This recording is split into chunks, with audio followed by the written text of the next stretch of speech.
Respected parents and dear viewers, अस्सलाम वालेकुम। उम्मीद करता हूँ आप खैर ऑफिस से होंगे। मैं sir Atiqur Rahman, managing director personality grooming high school and motivational speaker आपसे मुखातिब हूँ। मैं आपका बेहद मशकूर व ममनून हूँ कि आप लोग हमारे मैसेज सुनते हैं और ओबलाइज करते हैं। इंशाअल्लाह लजीज़ बच्चों की तालीम और तरबियत के हवाले से सिलसिला जारी और सारी रहेगा। हम एक मौजू का इंतखाब करते हैं और उस पर रोशनी डालते हैं, उसके हवाले से हम बातचीत करते हैं। आज जो मैं मौजू लेकर आया हूँ वो भी बच्चों की तालीम और तरबियत के हवाले से है, माशरे की इस्लाह के हवाले से है।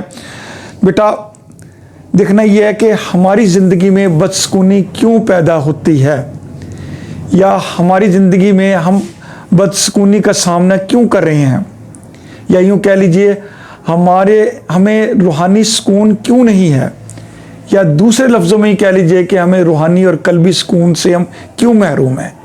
इसकी क्या वजह है?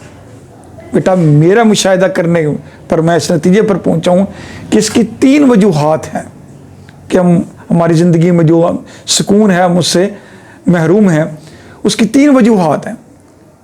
पहली वजह यह है कि रिज़्क़ हलाल ना होना, यही बेटा बदसकूनी का बाइस बनता है। इससे कभी भी आपकी रूह को सुकून नहीं पहुंचेगा। दूसरा, अपनी ज़ात से किसी को तकलीफ़ पहुंचना, यही बेटा इससे ही बदसकूनी पैदा होगी, क्योंकि जब अपनी ज़ात से हम किसी को दुख देंगे तो उससे रब कभी भी राज़ी नहीं होंगे, अल्लाह की नाराज़गी होगी और हम रूहानी और कल्बी सुकून से महरूम होंगे। तीसरा पॉइंट बेटा वो बड़ा इंपॉर्टेंट है, वो ये कि जब नमाज छोड़ दी जाए, कुरान पाक की तिलावत छोड़ दी जाए और ज़िक्र अज़कार छोड़ दिया जाए तो बेटा उस सूरत में बदसकूनी पैदा होगी।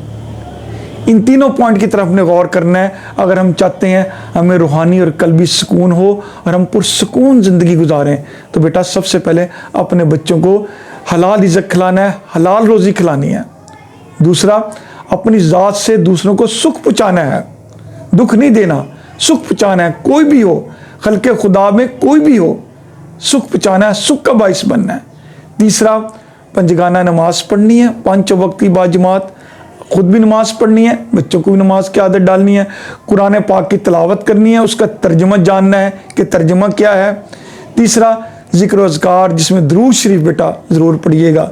इन बातों पे आप अमल करेंगे, इंशाल्लाह देखिएगा आपकी ज़िंदगी में सुकून आएगा, आप एक पुरसुकून ज़िंदगी गुजारेंगे। तो बस इस्तग़फ़ार का विर्द जारी रखें और दुरूद शरीफ पढ़ते रहिएगा। इंशाल्लाह अज़ीज़ आपको एक रूहानी सुकून मिलेगा, आप कल भी रूहानी सुकून महसूस करेंगे।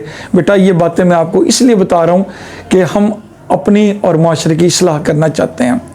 हमारी इस्लाह इसी सूरत में होगी जब इन बातों पे हम अमल करेंगे और यही तलकीन हम बच्चों को करेंगे, इसी बात की बच्चों को ताकीद करेंगे।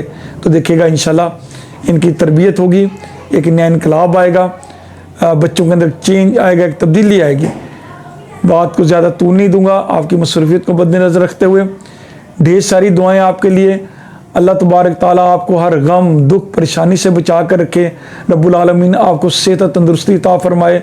रब्बुल आलमीन आपकी औलादों को नेक और आपका फरमा बरदार बनाए।